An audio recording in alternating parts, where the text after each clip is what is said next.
What are the traits of values that people should look out for? Because you can really spot when a value emerges in a discovery. You know, what would you say defines a value? First of all, you need to have a clarity, right? We have this exercise where one of the ways of understanding the values is through behaviors, right? What is the behavior? How does a behavior that adheres to this value look like? And how does a behavior that violates this value look like, right? That needs to be clear to anybody in the organization. This is what it looks and this is what it doesn't. By the way, I also ran into a concept of values being worded as commandments in terms of you shall not, right? So, which are basically the non-negotiables, the things that we will not accept, right? Yeah. These are the things that we're just not going to do, and everything else is fair game, right? Again, I'm all about positivity and appreciative inquiry and all of those things. So this concept is a little bit tough on me. However, I do see the power on it of setting a clear line, like this is just not going to fly.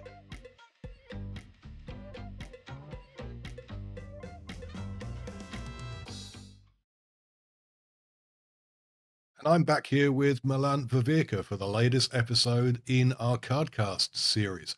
So let's spin the cards and see what we're going to be talking about I think today. that the correct word is shuffle, but who knows? Uh, but hey, we're getting another heart. And as I mentioned, few things. I love the hearts one.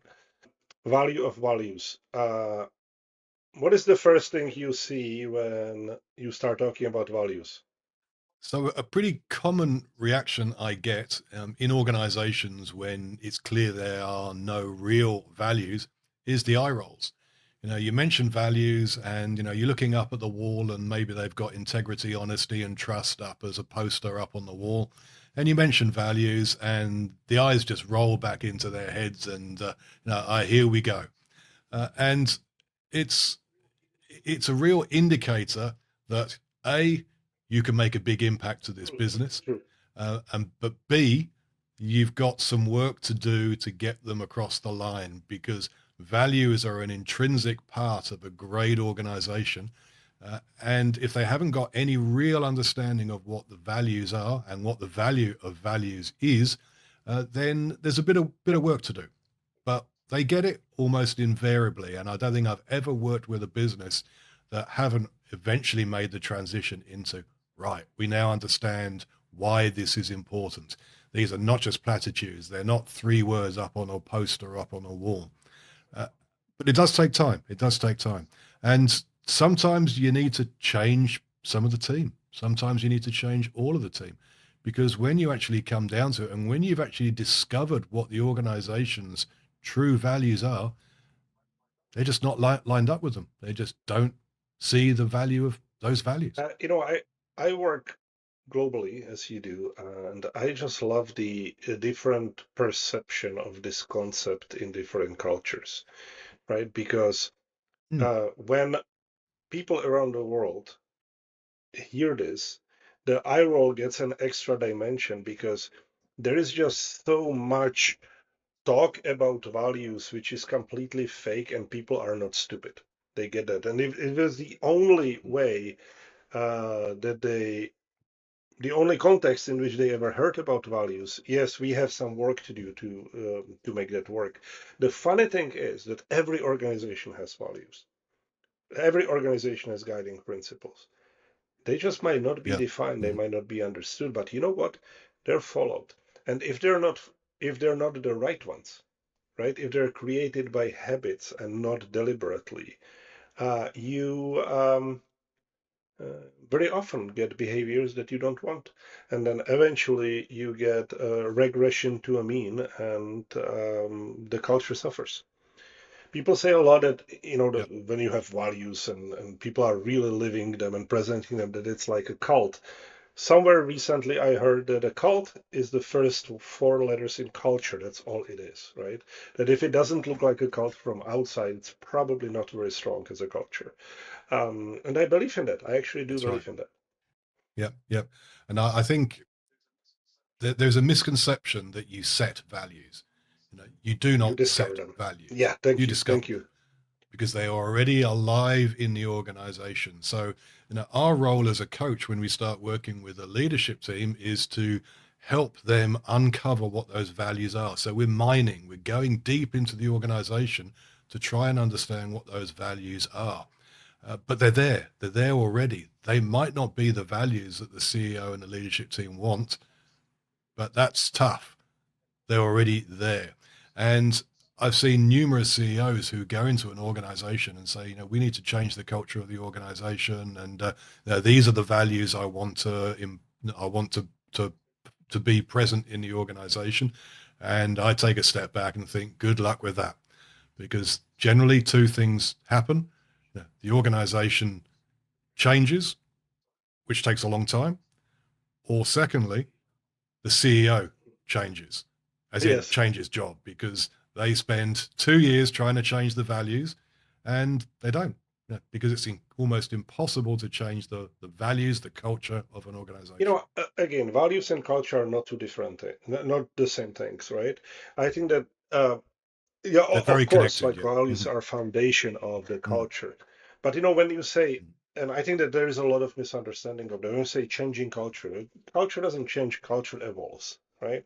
Um, you can also be in an organization when there are several subcultures, which is really sometimes Mhm. you are in the situation where the perception of the culture is so blinded by what we want it to be that we don't actually see it of what it is, right? And those are the things where the value of values is that once you define them, put them in the front, you discuss them, you talk about it to the point of, as we were talking in repetition, that people are start chuckling and saying, okay, we get it now.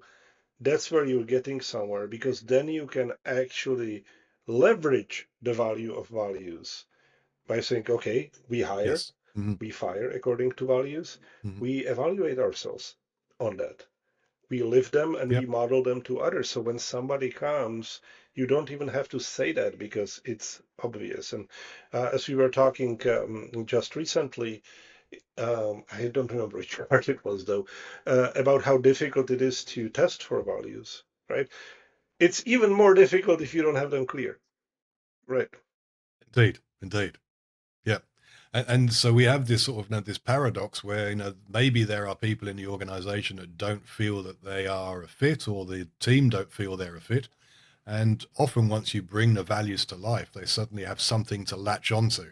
They have something to connect, and they can say, "Yeah, yeah, okay, I get that. Yeah, that's something I can stand for." So that people that were maybe not high performers or were not really aligned to the values, suddenly they start swinging behind, and they start saying, "Okay, I've got clarity now. Yeah, that's good. I'm happy to work and live in the company in that way." So we see some very, very strange transitions, some unusual transitions once the values of an organization have been discovered and Yeah. communicated and communicated and over How many communicated. times did you get?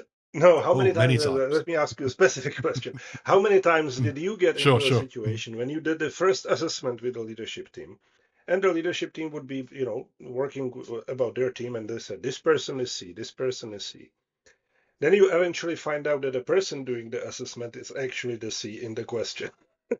And then suddenly, with Mhm. just the change of leadership, those former C's become A's, and they just blossom and bloom and grow, right? Yep. Because very often is that if the culture in the organization is not consistent, you can have these pockets where actually you have the right person who came in based on their understanding of the values, but then their Mm. leadership or somebody who's between them and the heart of the organization is shielding them from it and keeping them in the box. I've seen it so many times. It's um, always unpleasant and then revealing.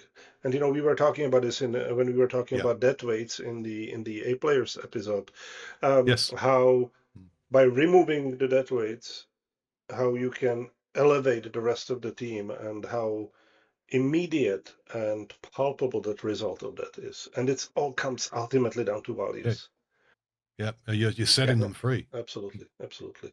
So I often get the question from CEOs, and I don't want to go too much into repetition, but Now we've discovered the values. How do we actually get people to understand them? I said, well, you need to talk about them. How often do we need to talk about them? Every day. I mean, what situations? Every situation.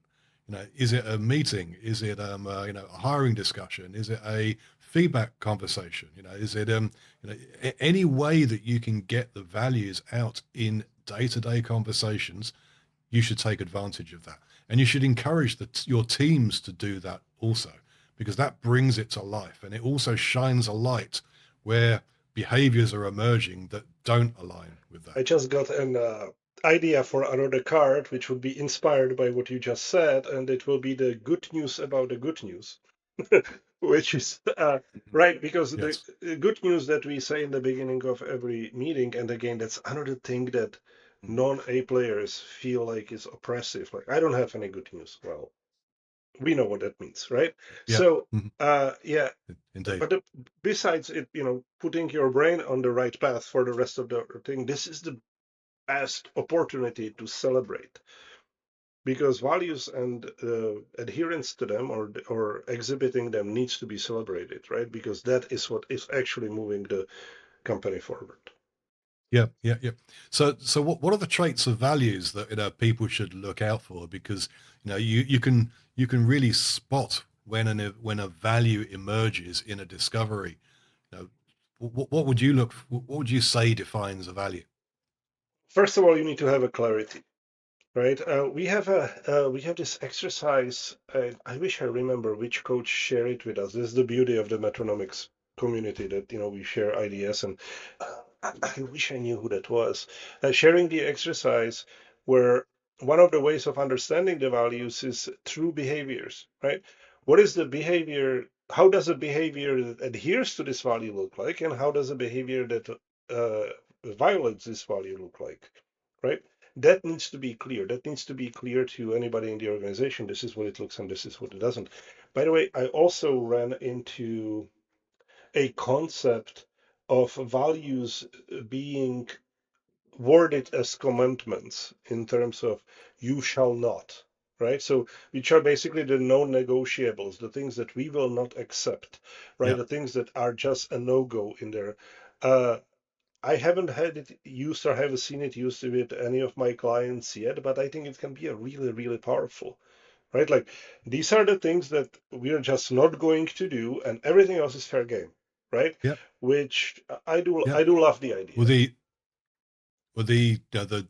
we don't tolerate brilliant jerks is a great example of that. We're not saying what we do; we're Yeah, saying what we exactly. don't. Yeah, Yeah, so a value statement can be just as much, the not as well as yeah. the I yes. think that the knot actually has a strength. Again, I'm all about positivity and appreciative inquiry and all of those things. So this concept is a little bit tough on me. However, I do see the power on it of setting a clear line, like this is just not going to fly. Yep. So the value has to be alive in the organization. There shouldn't be too many. Five is okay, three is great. Any more than five, you know, just test your team. They won't remember them. That'll become clear pretty quickly. And when I work with an organization and they have sort of 6, 7, 8 values, I say, okay, just put them in order of priority. Put the strongest one up top and the weakest one down the bottom. And when they've done that, I get them to draw a line under number five and say, Yeah, ignore the others.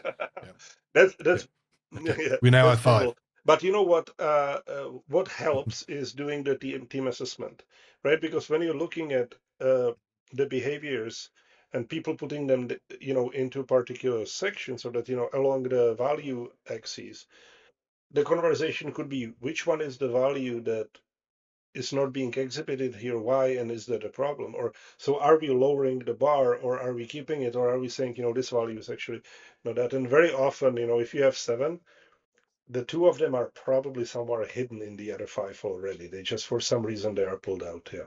Indeed. That's right. That's right. Yeah.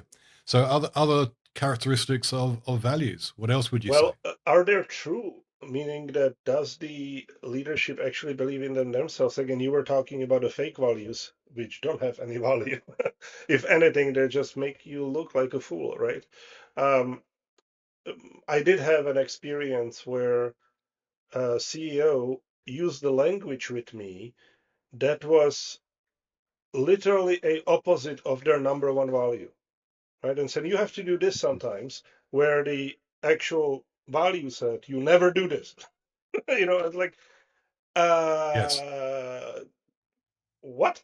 Right? Yeah, Help me exactly, understand. exactly. Yes. Um, Mm. so Mhm. it has to be true. It has to come from heart. It has to be something that the the leadership itself, can be absolutely 100% behind. Obviously, if they're not a team, a player leadership team, and we have a different problem. But that is what set up the standard Indeed. for the rest of the organization. Yeah. So they've got to be true. They've got to be alive. You should be prepared to make a firing decision if someone consistently fails to live the values, setting them free, liberating them. And you, another definition I often use is you should be prepared to say no to a client if something they asked you to do violated one of the values. And saying no also means not choosing not to work with a client if the behaviors would contravene your values. So you're saying no to revenue. You're saying no to revenue, in support of Yeah. your values. Actually, funnily enough, I had a conversation with a client of mine 2 days ago, and he had this discussion and said, "Look, I've been presented with this contract with a client that has a clause in there that, forced for whatever reason, that is actually not the right thing by the client. I know what is it that they're trying to solve, but this is the wrong way of doing it, and ultimately it's actually against our values because it's putting the client into a position where we don't want our client to end up. So I cannot sign this, Yeah. right?" And I was like, you know, Mhm. kudos to you, right? Because if Yep. Yep. again, because if you would go with that, then you're creating a cognitive dissonance of saying, okay, this is the value, but, right? And that is just not acceptable. You're losing value in the values. Yep. Yeah, and that can probably be resolved with a short conversation with the client, and an explanation of why they're not Yeah, able to exactly, sign it. exactly. And being creative about, what is the concern or the desire of the client, and how can that be resolved without violating the values of the client here. Yep, yep, yep. So the value of values. So if you get the eye rolls that I mentioned right at the beginning of this episode, you've probably either got the wrong values or you've got the wrong people.